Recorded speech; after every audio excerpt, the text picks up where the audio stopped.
Good morning. It's August 31st, and it's time for our daily dose of good news, which is from 2 Samuel, chapter 11, verses 2 through 26. So I'll read the first portion of this today, and then tomorrow I'll start with verse 27 for the second portion of good news. One evening, David got up from his bed and walked around on the roof of the palace. From the roof, he saw a woman bathing. The woman was very beautiful, and David sent someone to find out about her. The man said, "Isn't this Bathsheba, the daughter of Eliam and the wife of Uriah the Hittite?" Then David sent messengers to get her. She came to him, and he slept with her. Then she went back home. The woman conceived and sent word to David, saying, "I'm pregnant."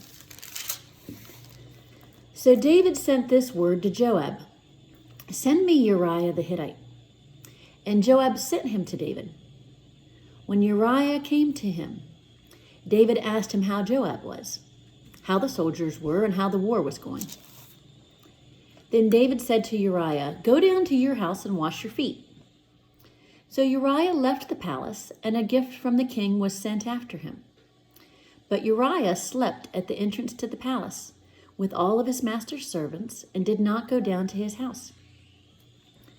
When David was told Uriah did not go home, he asked him, "Haven't you just come from a distance? Why didn't you go home?" Uriah said to David, "The ark and Israel and Judah are staying in tents, and my master Joab and the Lord's men are camped in the open fields. How could I go to my house to eat and drink and lie with my wife? As surely as you live, I will not do such a thing." Then David said to him, "Stay here one more day, and tomorrow I will send you back." So Uriah remained in Jerusalem that day and the next.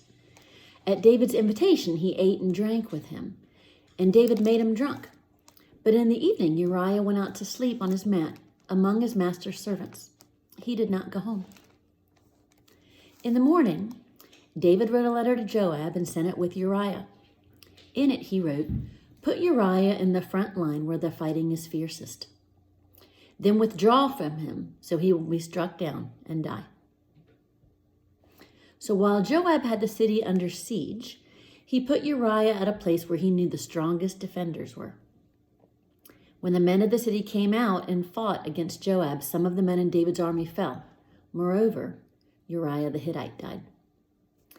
Joab sent David a full account of the battle.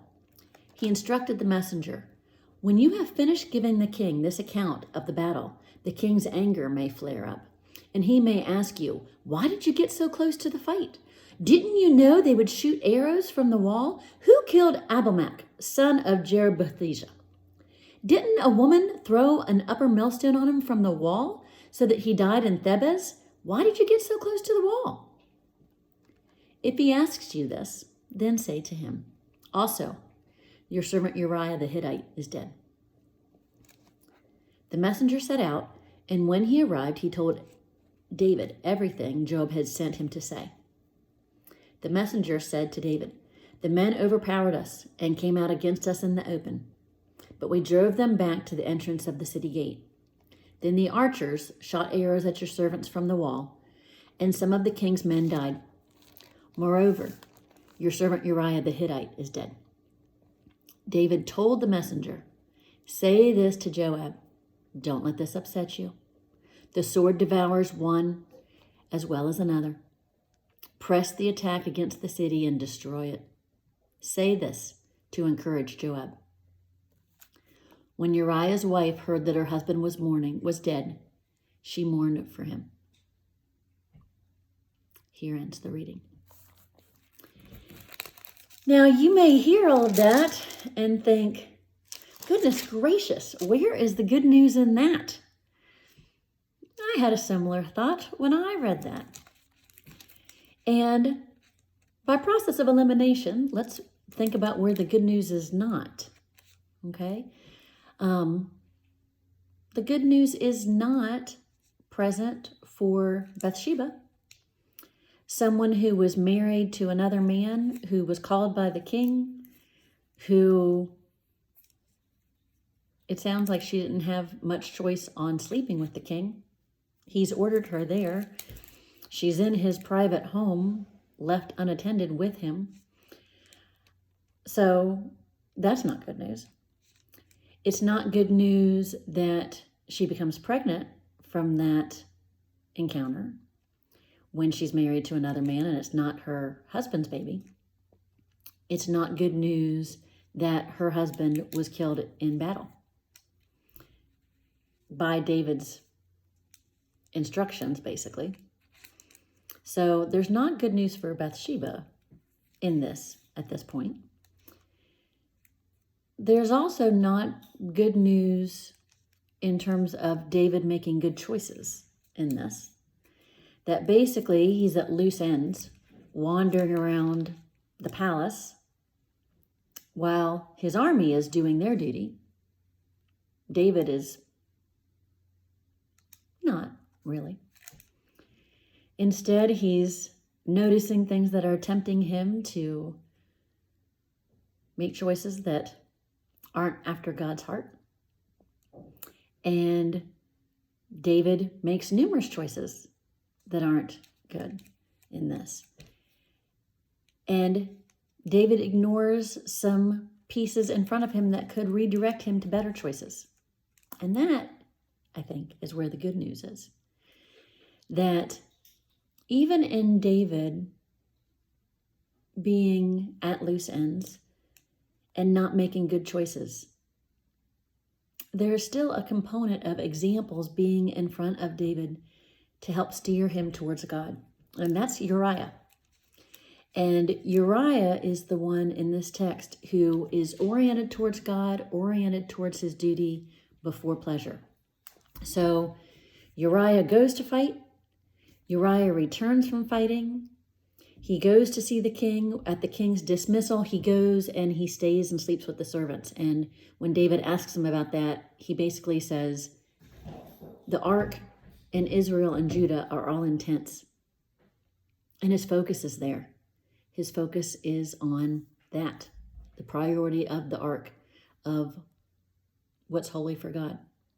And also what's holy for God of God's people fighting. And so Uriah is a beautiful example for David of being oriented in the right direction. And I like to think of that as God sending Uriah as an example to David, as a reminder to David of, hey, remember duty, remember your allegiance to me before your desire for pleasure and other things. Now, David doesn't listen to it. David doesn't adhere to it. But I think that component of God sending reminders of God trying to help steer us towards God's orientation is the good news in this. That even in our lives, as we're wandering aimlessly about in this pandemic, and we might be tempted to do many things that aren't necessarily God's orientation for us, that aren't in God's best interest for us. God's quite capable of sending us reminders, people to help orient us, situations to help orient us, reflections to help reorient us. So the good news is, in whatever you have in front of you today, that God has given you a mind and a heart that is capable of focusing on God. So use those opportunities and components in front of you to reflect and think, God, where are you orienting me towards, and where have I drifted, whether intentionally or unintentionally, into areas that aren't yours? And that's the good news, that God forever seeks to help us live according to God's ways for the best in our lives. Have a great day, everybody. Bye-bye.